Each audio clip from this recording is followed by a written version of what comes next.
परम शांति। आत्मस्वरूप की अनुभूति करना, ये कई योगी बताते हैं कि कॉन्शियसनेस को जागृत करना है। अब ये लोग जो कहते कॉन्शियसनेस को जागृत करना, किसका कॉन्शियसनेस? आत्मा का कॉन्शियसनेस।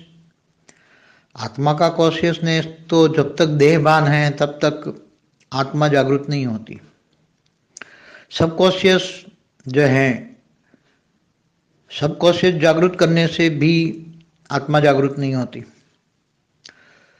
जब टोटली अनकॉन्शियस होते हैं, देहभान टोटल खत्म हो जाता है, देह का बिल्कुल भान ना हो और एकदम आत्मस्वरूप में स्थित हो, केवल आत्मा आत्मा ही, तो आत्मस्वरूप की अनुभूति होती है। तो आत्मस्वरूप की अनुभूति के लिए देह को भूलना पड़ता है। देह भूल जाओगे, अपना देह ही भूल जाओगे तो सब कुछ केवल एक आत्मा ही याद आएगी।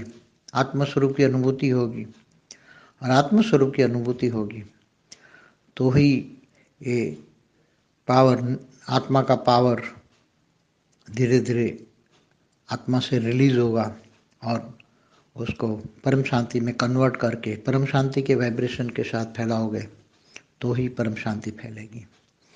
इसलिए लोग कहते हैं कि आत्मा का कॉन्शियसनेस बढ़ाओ। आत्मा का कॉन्शियसनेस कैसे बढ़ सकता है? आत्मा का कॉन्शियसनेस तो देह में नहीं, पहले देह को भूलना पड़ेगा, देह का कॉन्शियसनेस बढ़ता है। आजकल देह का कॉन्शियसनेस बढ़ा हुआ है, देहभान बढ़ा हुआ है, देह का आकर्षण बढ़ा हुआ है। देह के आकर्षणों में ही सब कुछ, ये लोग मान लेते हैं कि देह के आकर्षण ही सब कुछ है, क्योंकि आत्मा को तो जानते ही नहीं है।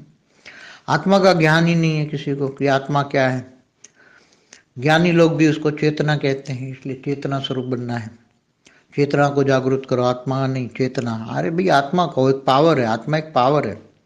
हम हाई क्वालिटी आत्माओं की बात करते हैं, हम साधारण आत्माओं की बात नहीं करते। साधारण आत्माओं तो ये ज्ञान लेंगे ही नहीं, इसलिए हाई क्वालिटी आत्माओं की बात करते हैं।